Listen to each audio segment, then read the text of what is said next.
4월 5일 월요일. 우리 딸은 호박이 먹기 싫구나. 어떤 엄마가 하루는 저녁밥을 준비하는데 메뉴가 호박국이었습니다. 아이는 국 안에 있는 호박을 보자 꺼려하더니 결국 호박은 그대로 남기고 국물만 먹었습니다.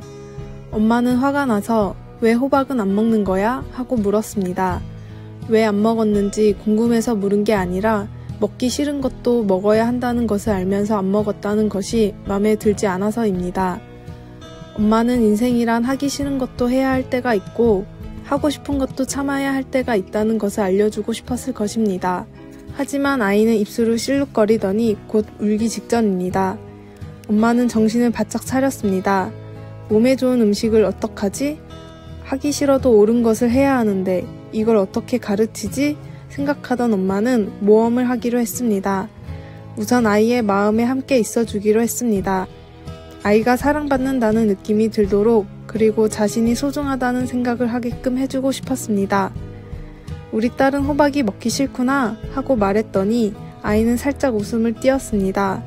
내친김에 호박 안 먹는다고 엄마가 화낼 줄 알았구나 했더니 아이는 웃음이 빵 터졌습니다.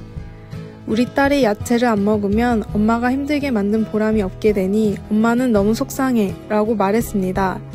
아이는 히히 엄마가 화낼 줄 알았는데 화내지 않아서 좋아요 라면서 마지막 한 수저마저 다 먹었습니다.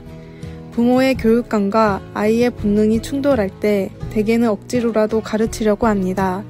하지만 부모도 어렸을 때에 이미 겪어본 일이기 때문에 그런 억지가 별 효용이 없다는 것을 잘 알고 있습니다. 혹시 지금 아이를 키우고 있는 입장이라면 다시 생각해 봅시다. 오늘의 말씀. 내 자녀에게 부지런히 가르치며 집에 앉았을 때에든지 길을 갈 때에든지 누워있을 때에든지 일어날 때에든지 이 말씀을 강론할 것이며 신명기 6장 7절. 오늘의 찬송 570장. 주는 나를 기르시는 목자. 오늘의 만나. 모든 것이 잘 될 것이라는 마음과 기대를 자녀에게 전하고 자녀가 문제를 가지고 있을 때 자신을 잃지 않도록 합시다.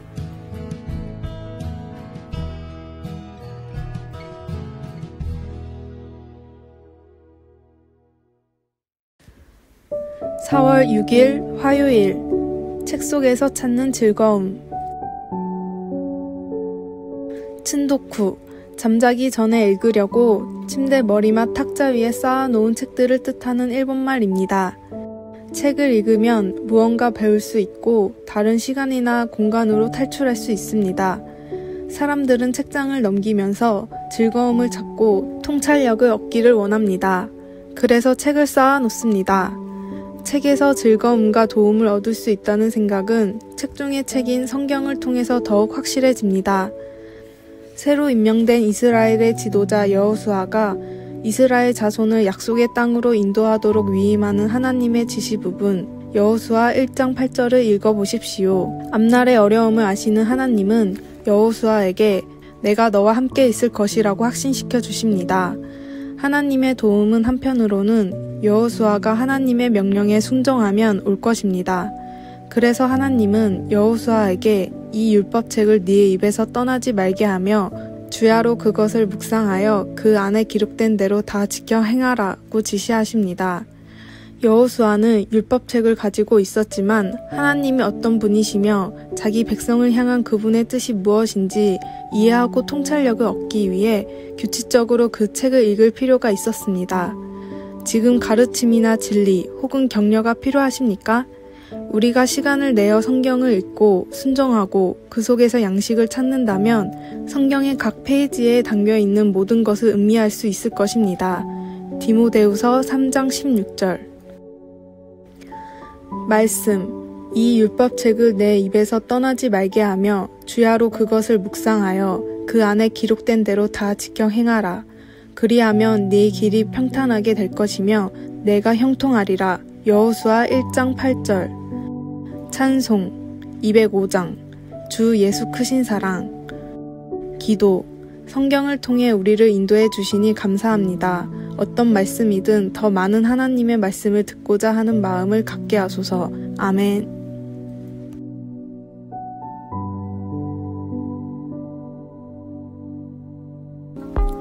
4월 7일 수요일. 인생은 일방통행. 1919년 미국에서는 뉴욕에서 파리까지 비행기로 날아가는 대회가 있었습니다. 성공할 때까지 누구나 도전할 수 있던 이 대회에는 10억이나 되는 상금 때문에 많은 사람들이 경비행기를 가지고 도전했습니다. 그러나 당시의 기술로는 아직 개인 비행기를 가지고 평양을 횡단하는 것이 어려웠습니다. 그래서 많은 사람들이 도전을 했지만 대부분 절반 정도만 갔다가 다시 돌아오기 일쑤였습니다. 그런데 이 대회를 지켜보던 한 청년은 이렇게 생각했습니다. 참 이상하단 말이야. 파리를 가려고 도전을 한 사람들이 어째서 중간에 돌아올 생각을 하지? 청년은 몇 주의 준비를 한 뒤 대회에 도전을 했고 당당히 성공을 했습니다. 뉴욕에서 파리까지 최초로 횡단을 한 찰스 린드버그는 자신의 성공 비결을 이렇게 말했습니다. 대회에 참가하는 사람들은 대부분 위험을 대비해 구조에 필요한 무전기, 라디오, 비상식량 등을 챙기더군요. 그런 자세로는 절대로 5,800km를 비행할 수 없습니다. 나는 오로지 연료를 더 싣기 위해 낙하산조차 싣지 않았습니다. 내 목표는 오직 뉴욕에서 파리로 가는 것이었으니까요. 인생은 천국으로 가는 여정으로 다시는 돌아오지 못하는 일방통행입니다.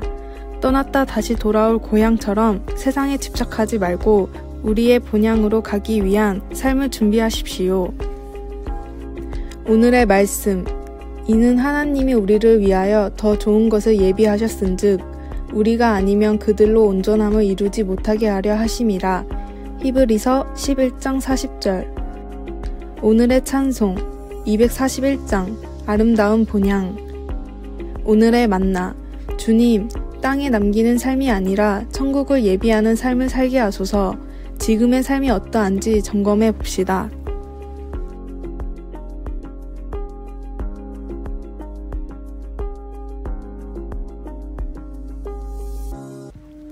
(4월 8일) 목요일. 느리게 움직이는 이유. 우리는 종종 동물 다큐멘터리에서 나무에 올라간 세발가락 나무늘보를 본 적이 있을 것입니다. 세계에서 가장 느리게 움직이는 포유류 나무늘보는 말을 걸어도 손을 흔들어도 반응을 얻기가 어렵습니다. 그런데 우리도 만약 세발가락 나무늘보처럼 소화가 잘 안되고 영양가가 낮은 잎을 주식으로 먹고 산다면 천천히 움직일 것입니다. 느헤미야도 이스라엘 역사를 되돌아보면서 느리게 가는 또 다른 예와 그 이유를 상기시켜 주는데 이 이야기는 전혀 우습지 않습니다. 느헤미야에 따르면 우리 하나님은 분노에 대해 느리게 반응하는 최고의 본보기입니다. 느헤미야는 하나님께서 자기 백성을 어떻게 보살펴 주셨는지 열거합니다. 먼저 그들을 생명을 주는 율법으로 지도하셨고 출애굽 여정에서 그들을 보호하셨으며 그들에게 약속의 땅을 허락하셨습니다. 이스라엘은 끊임없이 반역했지만 하나님은 결코 그들을 향한 사랑을 멈추지 않으셨습니다. 그것에 대해 느헤미야는 우리의 창조주 하나님은 본질적으로 은혜로우시며 긍휼히 여기시며 더디 노하시며 인자가 풍부하시다고 설명합니다. 왜 하나님은 40년 동안 자기 백성들의 불평과 불신과 의심을 그렇게 오래 참으셨을까요? 그것은 하나님의 크신 긍휼 때문이었습니다. 우리는 어떻습니까? 성격이 급하면 마음이 차다는 신호입니다. 그러나 하나님 마음의 위대함은 우리에게 하나님과 함께 인내심을 가지고 살며 인내하며 사랑할 수 있게 해줍니다. 말씀. 주께서는 용서하시는 하나님이시라. 은혜로우시며 긍휼히 여기시며 더디 노하시며 인자가 풍부하심으로. 느헤미야 9장 17절. 찬송 455장 주님의 마음을 본받는 자. 기도.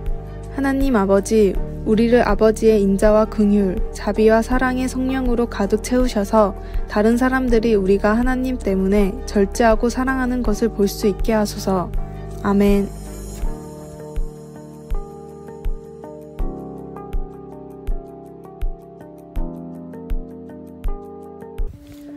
(4월 9일) 금요일. 같은 보상의 차이.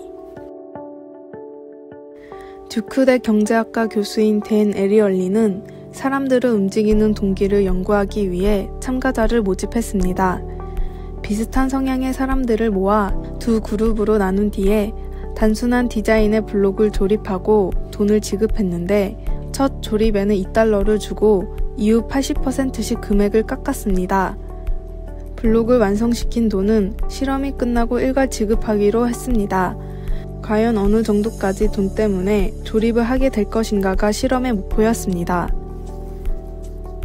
먼저 일반적인 실험을 진행하던 첫 번째 그룹은 평균 10개 정도를 조립했습니다. 두 번째 그룹의 실험은 조금 달랐는데 이번에는 블록이 모자란다는 이유로 옆에서 조립을 하자마자 바로 분해를 했습니다. 그런데 실험으로 받는 돈은 똑같았음에도 자기가 만든 블록이 바로 해체된 것을 본 그룹은 평균 7개 정도만 조립을 하고는 실험을 마쳤습니다.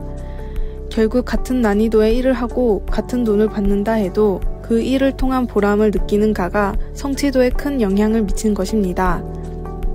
실제로 완성된 블록을 옆에서 본 첫 번째 그룹의 사람들이 실험에 대한 만족도도 2배나 높았습니다. 두 그룹이 받은 돈의 차이는 단돈 3,000원 정도였습니다. 신앙의 열매가 필요한 것은 가장 먼저 나의 신앙생활에 도움이 되기 위해서입니다. 씨를 뿌리는 사람은 반드시 거두리라는 주님의 말씀을 믿고 추수할 그날을 위해 열심히 씨를 뿌리십시오. 오늘의 말씀.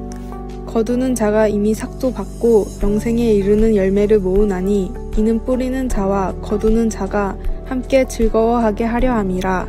요한복음 4장 36절. 오늘의 찬송 307장.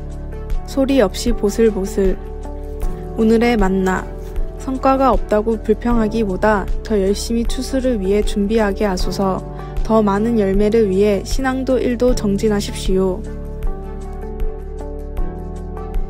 아래의 빨간색 글자 구독을 누르시어 더 많은 전도의 열매를 맺으시기를 기도합니다.